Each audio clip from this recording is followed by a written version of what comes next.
Sehingga ketika Allah melehno wong kafir, melehno itu mencibir orang kafir. Kata Allah begini. Ini mungkin yang hafal Quran bisa dicek lagi.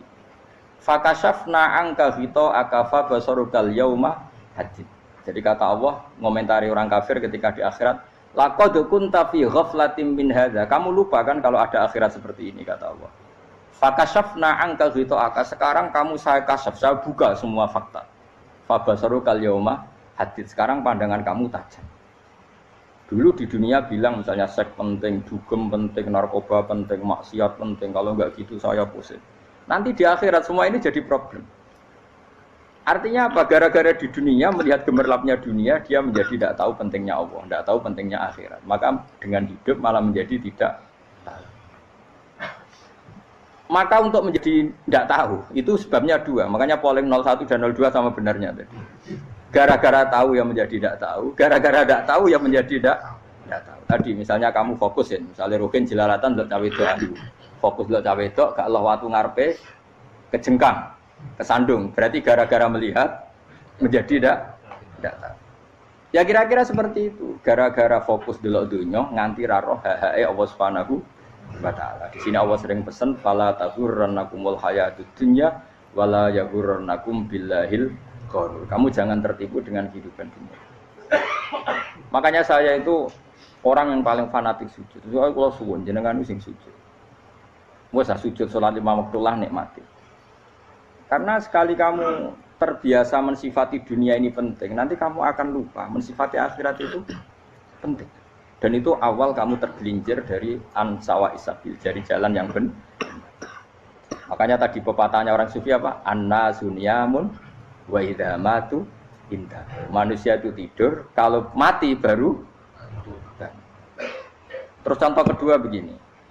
Kenapa Allah begitu murka ketika orang tidak mengerti hak-haknya Allah? Bukan karena Allah anarkis atau keras, tidak. Memang secara akal pasti begitu. Saya sampai tak beda ini. Lihat contoh gampang-gampang saja, tak wari logika. Kalau ada orang buta lewat kemudian nabrak tembok, karena apa dia? Karena buta kan? Buta itu maknanya apa? Tidak tahu. Akibat tidak tahu, nabrak tembok. Ya kan? Karena tidak tahu. Karena tidak tahu, nabrak tembok. Karena tidak tahu, terjatuh di sungai. Karena tidak tahu, terjatuh di jurang. Sekarang juga sama. Orang karena tidak tahu pentingnya agama, tidak tahu pentingnya Allah, kemudian dia fokus ke duniawi. Akhirnya ya nabrak tembok. Natijanya sama enggak? Saya ulang lagi ya. Orang buta karena tidak tahu nabrak tembok. Orang fokus untuk perempuan cantik atau melihat apa, kemudian dia tidak tahu depannya juga nabrak. Untuk menjadi nabrak itu syaratnya tidak tahu apa tahu? Bisa dua-duanya. Tidak tahu ya sebabnya nabrak, fokus ke yang lain ya bisa. Maka tidak tahu ya sebab nabrak, fokus ke yang lain juga sebab. Nah mata kita, hati kita ini sudah dipenuhi hal-hal yang tidak penting. Sehingga kita lupa dari hal yang penting. Kayak tadi kita mau minum kopi saja, fokus sampai meninggalkan anak main sampai jatuh.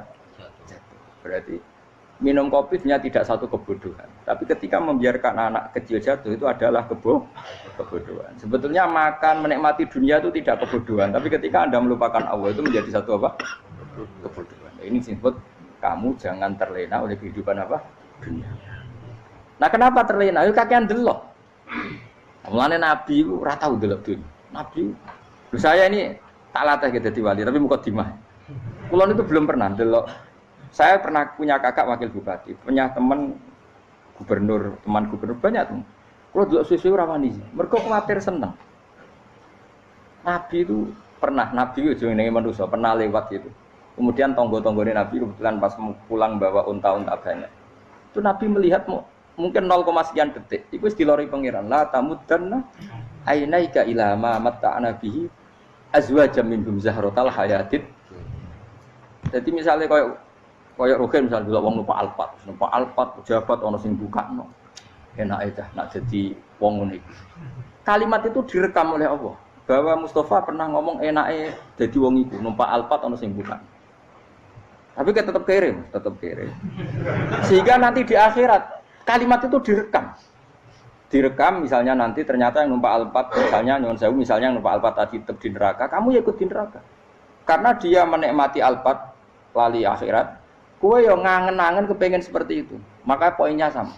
Kalau pun rokok bareng. Terus ada orang sujud di musola, melarat sujud. Kowe gak pernah enak itu wong iku. Padahal sujud itu yang menjadi orang masuk surga. Terus kowe ditakoki ning akhirat. Kowe tahu angen-angen dadi wong sujud mboten nate. Tapi kowe tahu angen-angen mewah nate. Yes, seneng ono kira-kira gitu.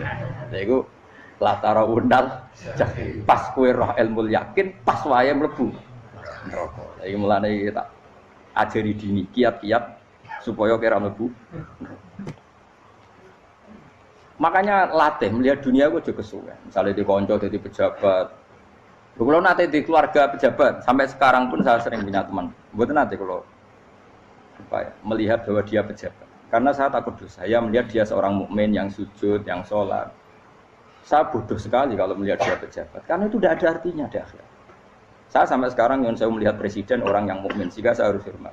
Saya melihat bupati orang yang mukmin, sehingga saya harus hormat. Melihat sampean ini wong sing mukmin, malah gue jalalan barang ini sudah mukmin plus.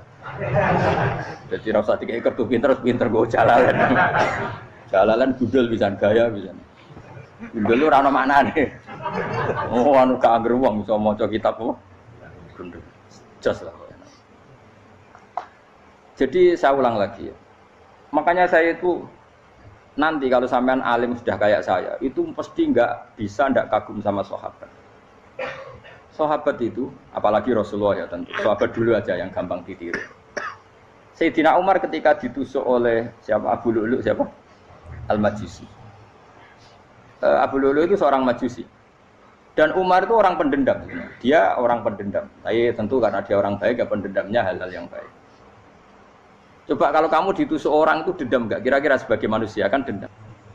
Itu tanyanya begini sama yang ya taruh sekarang orang dekatnya. Yang bunuh saya tadi siapa? Oh itu Abu Lu'lu Al-Majusi, Hulamul Muhirah. Dia budaknya Muhirah. Majusi, iya ya Umar. Dia sudah mau mati. Itu ngetikan gini, sama siapa alteknya? Alhamdulillahilladzi lam yaj'al maniyati biyadi rajulin sajadalaka sajdah yuhajuni biha yaumal qiyamah. Ya Allah, terima kasih sekali ya Allah.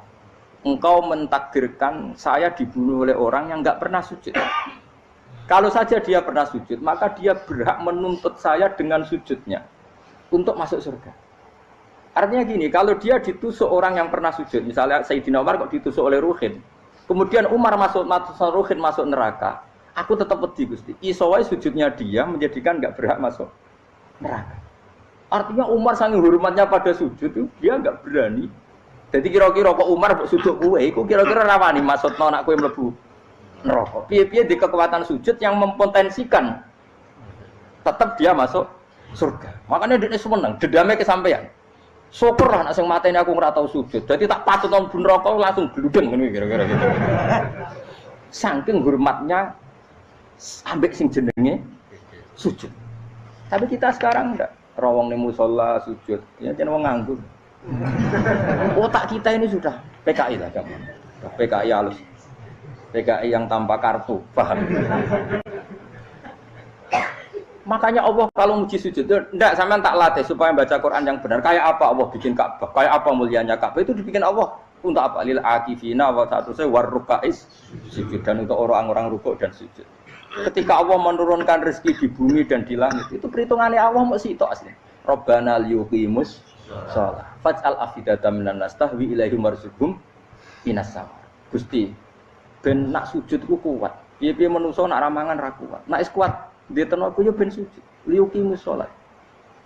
Ketika Allah muji orang baik, atta ibunal abidunal hamidunas saihuna satruse arraqiunas sajid. Yang rukuk yang sujud. Karena tadi ketika nanti Anda di akhirat, kenangan terbaik Anda di dunia itu hanya sujud. Liyane iku coba misalnya kene akhirat terus video disetel sih. Pas kongkoi-kongkoi ning perapatan. Bariku nglamunem disetel. Ben dadi pegawai negeri. Ngayal gajine sakmene, engko sakmene nggo wayah. Wan terus rekam kabeh. Oh ora sini-sini wong. Terus tokoh idola sing duwe wadah sing tumpakane Alphard di sekretaris saya. Iku mbok nang utakem iku berpuluh-puluh tahun. Dan itu jumlahnya poinnya misalnya 100.000. Bareng idol anu Kanjeng Nabi mau 10%, cuma gayanya maca selawat, tapi sebetulnya agak tahu bayangno ini miskinan Mbak Amit nih miskinan. Gayanya maca selawat tapi teke ora tahu kepengen melarat koyo. Iya. Itu direkam. Makanya dari Habib-habib sing alim-alim niku almar'u ma'aman ahabba hada targhib wa tarhib. Kita ini kan sering dimotivasi mubaligh. Mubaligh itu kan saenake dhewe nak ngomong. Harus pokoknya seneng Nabi swarga. Dari Habib-habib sing alim nak ngritik, masalahnya dawuh mu almar'u ma'aman ahabba. Wong dibarno wong sing disenengi. Apa kamu bisa menjamin seneng Nabi saudure seneng wong-wong itu? Jangan-jangan kita lebih berkeinginan seperti orang tertentu yang kaya raya, yang terkenal, yang hebat. Meskipun kowe oleh sana muni seneng Kanjeng Nabi. Jangan-jangan status cinta kita terbukti ke orang itu. Iya toh, misalnya gambarnya pasang neng kamar. Wah. Partai wong kuasa. Terus kue nyumbang masjid nyuwun sewu mau 50.000. Tapi bareng nyumbang untuk kemenangan orang itu 10 juta. Nyebut wong itu satu hari 100 kali, nyebut Nabi pendak salat. Bareng diitung dipoling mbek malaikat. Disurvei buat dipoling orang pokoknya. Dengan cara begini status senangnya orang ini ke siapa?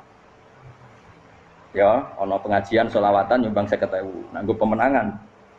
Harus sudah diundang hayya ala sholah melakukan ngenteni komat. Tapi nak diundang acara kampanye teko ngarep sedurunge 2 jam misalnya. Baru sekian di polling, terus kadar cintamu ke siapa coba? Dari sekian indikator misal cara polling. Jangan-jangan diputuskan lebih seneng ke itu. Ya sudah almarhum aman. Apa? Makanya kata orang-orang alim almarhum apa? Orang itu terserah disenangi. Masalahnya kita tidak ada jaminan lebih seneng Nabi. Ya ora ono jaminane saya sampean misale. Hitung dhewe-dhewe ora usah meneng terus kok wedi dosa wis kadung dosa iku wis kadung. Makanya Sufyan Ats-Tsauri itu dadi wali ku mangsa mergo ibadah akeh mboten. Sufyan Ats-Tsauri gurunya Imam Syafi'i dadi wali ku sederhana. Sama tak ceritane orang-orang jadi wali dengan cara yang sederhana. Tapi kan niru copy paste ya, artinya ora apa ya KW lah. Kalau niru enggak apa-apa tapi KW kebaikan. Sufyan Ats-Tsauri itu ditanya, kenapa kamu sedekat itu sama Allah dan Anda keramat? Jadi resepnya begini, saya itu belum pernah ke masjid nunggu adzan. Paling enggak setengah jam, 1 jam sebelum adzan itu saya sudah ada ke masjid. Ditanya, kenapa begitu? Ketoke kok kawula sing elek, moroe ngenteni diceluk. Wis ngerti nak waya yak mono kok Allah nyeluk. Misale saya punya cah dalem atau saya punya karyawan, tiap jam 8 itu buka toko. Nah, bayangno itu juga. Saya punya karyawan tiap jam 8 tugasnya buka. Selalu buka tokonya ngenteni tak panggil. Hen Rohen, toko buka. Siap. Tapi besok ya ngono lagi. Hen jam 8 buka. Siap. Tiap hari gitu. Kira-kira kendaraan karyawan itu goblok apa sopan? Kira-kira. Enggak jawab deh. Goblok kritik jauh. Nah, Sufyan Ats-Tsauri tidak mau gitu. Wis ngerti nek Allah ya ampun wayahe manggil. Dadi ya anggere jam 8 wis ning kono. Dadi nek Allah hayya ala sholah pun Gusti. Hayya ala sholah pun penting mriki. Iku sudah dadi wali. Oh, iku saya buat tiru tapi KW lho. Enggak masalah, tapi ini kan resep no. Lho mangkel lo gak kira-kira. Ana karyawan tiap jam 8 kon buka toko. Selalu marane ngenteni di pagi. Jadi wali dulu tuh punya cara muamalah sama Allah tuh luar biasa. Ya ora usah mbok tiru terus kemen dadi wali wis ra iso kadung salah. Biasa wae. Aku lah nganti saiki ya biasa wae. Aku mau masjid ngenteni mekomat ya biasa wae. Tapi aku kan iso dadi wali lewat jalur liya lah aku ya. Jalurku kan akeh. Mulang ya mari wali, sabar ning coba ya mari wali. Jane ana jalur fikir ya mari wali. Tapi kan loro, fikir loro. Jadi Imam Adil ya wali, di bojo judes itu wali, masyhur. Ana wali ku barokah di bojo judes. Iki ya jalur dadi wali. Wah, lebih ngeri lagi. Ngeri tenan, antine akhirat aja wedi.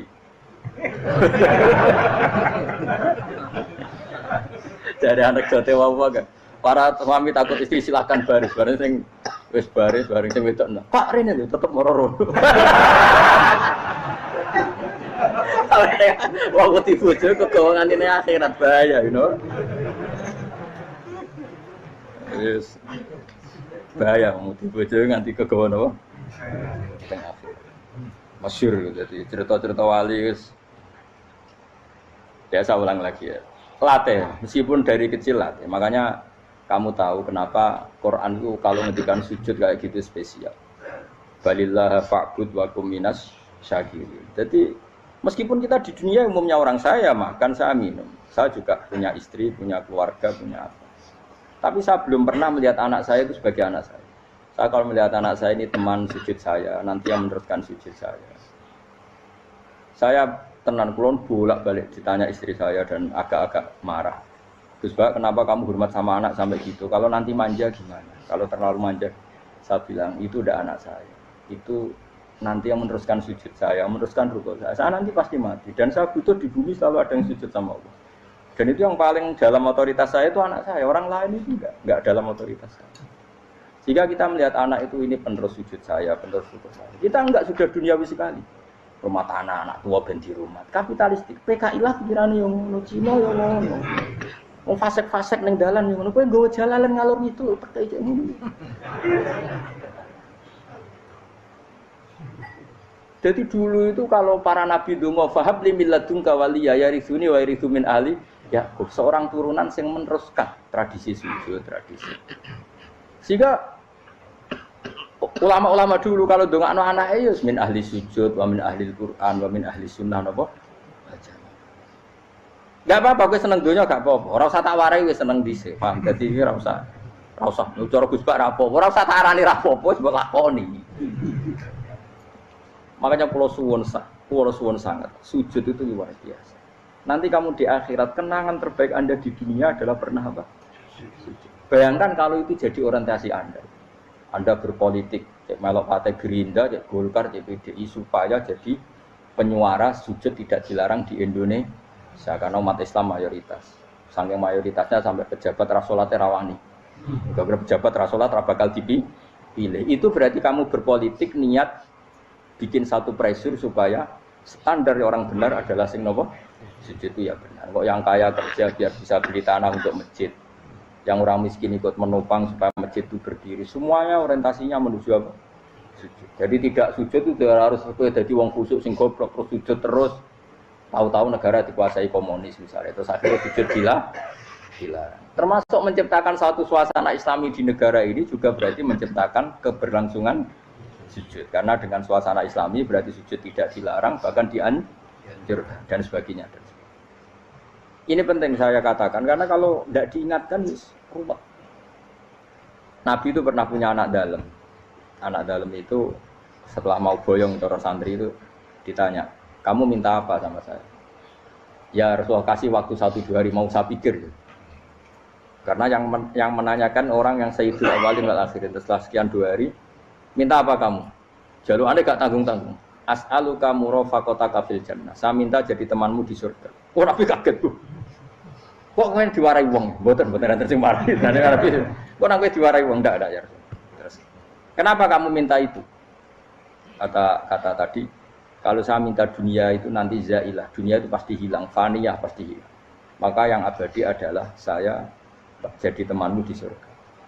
Tapi apa kata Rasulullah Jabe? Fa'inni ala nafsika bikasrotis sujud. Ya sudah kamu bantu saya, kamu memperbanyak sujud. Kayak apa? Nabi pun mintanya fa'inni ala nafsika bikasrotis sujud. Saya bantu untuk menolong diri kamu, kamu memperbanyak apa? Sujud. Makanya di pertama surat turun itu ada wasjud.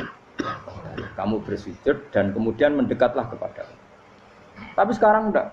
Karena kita kena hijab duniawi, mitra penting, semuanya penting dan semuanya penting itu makna di hati kamu adalah hadun. Bahkan ngidolakno kiai perkara hadun nafsu, kowe nak dadi kiai gedhe. Wah, teko ditolak al-badru. Wale napu widato MC ne muni Saiful Fadilah wal Karomah, mbah sak ngene MC. Bare kudu disangoni dihormat. Tekan muji ulama wae dari segi dun. Ya, bare iso wayo akeh macam-macam. Utek nek selek, tekan muji ulama wis dari segi. Makanya saya ini termasuk ulama, kalau nanti saya ngebis biasa. Kalau jarang kerja di panggungnya, seneng dulu. Supaya semua ulama udah dipandang secara apa? Dunia. Saya sampai sekarang ngedus anak kulo biasa. Teng pasar gitu biasa. Kalau marung teng pasar mangan gitu biasa. Nak seneng kulo ben atas nama wong alim karena apa? Kalau kita terlalu menikmati dunia, lama-lama orang seneng ulama juga dari sisi dunia. Keren, jadi kiai teko Disualami dicucupi munggah. Ya enggak apa-apa itu enggak dosa sebenarnya, tapi takut saya utek elek-elek ini ngejolakno perkara duniawi, show-nya itu lho, Pak. Jadi ngene tak pikir teko ngaji bar wis warmu paham karepmu ora karep. Mulan ngarep ngaji karepmu. Mesti rugi kowe ya, aku tenang ae aku. Ben orang itu latihan ikhlas, napa? Latihan. Kalau kadang gitu protes be tiang-tiang. Gus, jenengan sekali-kali nak tidak tak derekno kok umum. Aku itu tidak mengharamkan itu, meneh kula dereng tuwa. Derekno haji malah turun, topa meneh. Dalane ra roh derekno kiai malah ngel wong. Ngerukin tahu tak kon derekno ning kota, tak kon sepeda motor kan terno ning gone Malibu. Dalane ora roh malah yo neraka. Lha kene jalan akhirat ora roh donya ora roh sing lah tak kowe wong ijo urip. Jalan dunia ora roh, dalan akhirat ora mbok roh iku apa. Repot. Jadi kenapa saya ndak mau, bukannya menolak. Saya senang kalau kiai-kiai terhormat, senang sekali. Saya senang kalau ada ulama dihormati karena supaya jadi tradisi ulama itu terhormat. Tapi jangan semua ulama mau dihormati. Nanti lama-lama jadi siklus. Tekan mencintai kiai saja karena fasilitas. Gue seneng jadi imam masjid akbar, masjid Istiqlal, imam besar. Seneng mergo kenal presiden, datang dikawal. Seneng jadi sudes, wah keren, sholat ngarepe Ka'bah, teko dikawal askar. Ya kalau seneng karena itu kan berarti menjadi dunia. Itu sirinya kenapa Rasulullah ketika ba'da Fathi Mekah sudah menguasai Mekah, sudah naklukkan Mekah Madinah. Nabi itu satu hari terbiasa. Mau sarapan saja kadang nggak ada yang dimakan. Tanya ya Aisyah, apa saya bisa sarapan? Enggak ya Rasulullah. Ya sudah saya tak puasa. Supaya tetap terkontrol bahwa umatnya mencintai beliau bukan karena kebesaran. Itu Rasul. Itu setelah periode Mekah loh. Jangan kira itu periode Medina. Apa? Itu periode apa? Medina loh. Periode yang setelah Nabi punya segala. Tapi Nabi tetap seperti itu. Kenangannya Aisyah sebagai istrinya apa coba? Dia cantik. Cantik sekali. Aku tahu jajal turun ngarepin Nabi terlentang. Ya Nabi tetap sholat. Nah beliau sujud sikilku tak ingkretno. Nah beliau ngadeg tak lonjoro meneh. Jadi Aisyah wa ana muqtaridotun bene adi turu terlentang. Jadi cara ya sudah terlentang. Wong Nabi nak salat suwi dia tetap salat. Oke itu bojo ayu ora ngrasa salat. Bojo elek ora salat ngono. Bojo elek amen junub meneh wae. Kowe ora kena go contoh. Kasus wis wong kasus. Kowe di bojo ayu prawan turu karep pusing salat ora bos misale lho. Pomene wong jegoten wae tambah over. Mustofa lho kula ora ngenyek jegoten liyane ora parek sibuk. Mergo nak ngenyek wong akeh dosa, nak ngenyek wong sitok ora. Misale dosa tak hitung mau ke sore. Aku ngenyek dosa sitok, mulang ganjarane 10. Cek susuk piro? Cek sarples orang dagang cek. Cek badi. Iku kan adene ra ikhlas. Ora ikhlas aku yo ora ikhlas ilmuku, malah lara. Malah neraka ping 13 sebenarnya. Makanya ini dipikir ya, saya ulang lagi, harus dipikir secara matang-matang bahwa kita tidak boleh terlena oleh kehidupan dunia. Menjadi bodoh kan Anda minum teh, kemudian anak Anda jatuh di pinggir Anda. Paham ya? Nah sekarang menyangkut mukjizat. Ini masih tentang ayat ini, nanti sampean tahu logikanya. Tak bedain, tidak jawab satu-satu aja. Karena iman sarannya harus tahu. Fa'lam itu tahu. Fa'lam annahu la ilaha. Ketika sekarang telur, saya memberitahu misalnya, Hen, telur ini jadi pitik, cara kowe mungkin tahu. Ayo jawab satu-satu. Mungkin kan? Tapi pertanyaannya, saat telur menjadi pitik kemudian mungkin, dan ayam ini bisa terbang, bisa selingkuh, bisa punya anak turun, itu menjadi mungkin itu kan kamu pun tidak ikut menciptakan. Ikut gak kamu menciptakan telur menjadi ayam? Tidak kan? Kan di luar kudrah kamu, di luar kemampuan kamu. Tapi kamu bilang itu mungkin. Ada onta yang buting, yang sudah hamil sudah. Kamu bilang nanti onta ini mau punya anak dan anaknya nanti bisa jalan seperti induknya. Kamu katakan apa? Mungkin. Tapi saat Anda katakan mungkin, Anda ikut menciptakan enggak? Enggak kan? Tetap itu kudrahnya Allah. Tetap itu. Maka para nabi itu tidak tahu bedanya antara onta yang keluar dari indukannya dan keluar dari batu. Itu syaratnya jadi nabi, syaratnya jadi wali. Nah, saya kira ono nabi.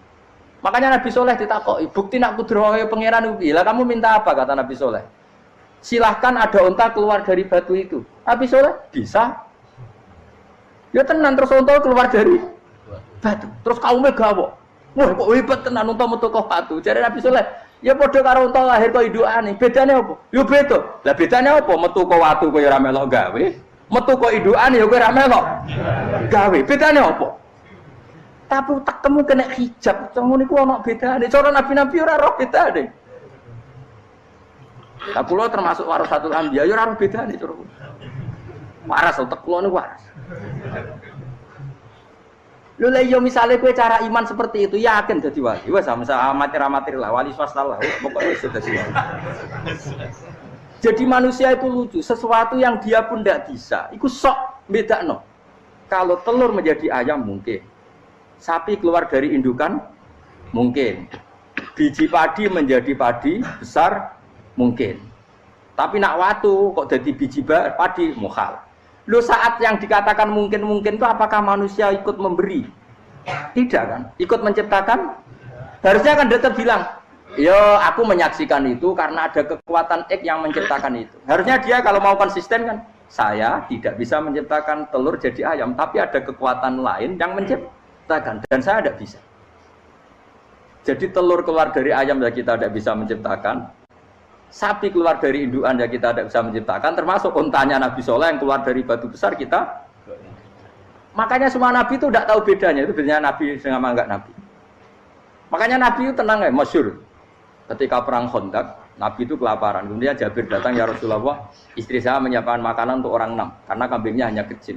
Maka hanya orang 6 saja engkau boleh datang ke situ. Tapi Rasulullah dengan santainya, ya ahlal Khandaq. Padahal yang ngeduk Khandaq itu sekitar 3.000, ya ahlal Khandaq. Halumu ilayya ke Jabir, karena Jabir sona atau aman, bikin makanan untuk kalian. Itu 3.000 orang. Wah Jabir dimaki-maki sama, sudah bilang untuk orang 6 Nabi, ya apa-apaan orang banyak, itu mesti tidak cukup, kita mana. Nabi santai, bilang ke istri kamu Jabir jangan buka makanan itu kecuali saya. Ya, makanya Nabi matur untuk pengiran, Gusti ini cukupkan untuk orang banyak. Sama Allah di ACC ya terus cukup. Karena bagi Nabi, Nabi tahu betul. Sekarang ketika beras menjadi beras, apa dalam kudroh kamu, dalam kemampuan kamu, enggak kan? Ketika sistem tubuh kita makan kemudian jadi kenyang, apa dalam kemampuan kamu? Kue muni mangan maknane sego bolebokno mulut, terus kue darani punya kemampuan makan. Apa setelah itu kamu mengendalikan sistem saraf kita, sistem urat kita? Enggak kan? Jadi Nabi ora roh bedane, justru itu jadi Nabi. Karena dia enggak pernah terjebak, Nabi enggak pernah terjebak oleh yang dili. Makanya cara pangeran wa ma min dabatin fil ardi wala ta'iri yatiru bi janahihi illa umamun amsalukum. Ketika orang kafir minta bukti kudrohe Allah iku apa? Kanjeng Nabi didono manuk. Lah manuk terbang bukti kudrohe Allah. Ya biasa mat manuk terbang, wis suwe nak manuk terbang. Bukti kudrohe ning ndi? Lha iku tekek wis emper. Lha bukti kudrohe ya kowe ora iso gawe kan. Tapi maksudnya wong kafir bukti kudrohe pangeran ku gawe unta kok watu. Lah bedane apa mau hale unta kok watu ambek kok indukane? Bedane apa jajan? Wong ibuke unta yang ngrasa gawe. Apa ibuke unta bisa menciptakan anakan unta? Kan tidak bisa juga. Manusia juga ada. Jadi itu wis cukup dadi kudrohe. Tapi manusia angger barang sering terjadi darani mungkin. Maknane mungkin dekne sing nentukan mungkin atau tidak. Padahal zaman mungkin pun dia ada ikut menciptakan. Ini lengkel. Makanya itu kenapa Allah akhirnya bikin mukjizat supaya orang itu ingat kedahsyatan kudrohe Allah. Sebetulnya mukjizat itu tidak penting. Maksudnya tidak penting tadi untuk iman sebetulnya tidak perlu mukjizat. Makanya ketika Rasulullah SAW ingin nuruti mukjizat yang diminta orang kafir, Allah malah ngelingno inna fi khalqis samawati wal ardi wakhtilafil laili wan nar. Sajane ana langit, bumi, ada lautan, ada apa sudah bukti kudrohe. Nah sekarang mukjizat kok ngenteni unta keluar dari apa tadi? Batu, ngenteni Nabi Soleh. Lautan merah di sebelah tongkatnya Nabi Musa terus terbelah. Itu dari mukjizat. Kalau itu maknanya mukjizat karena manusia tidak mampu, apa manusia mampu bikin lautan? Kan tidak mampu juga. Kenapa itu tidak dikatakan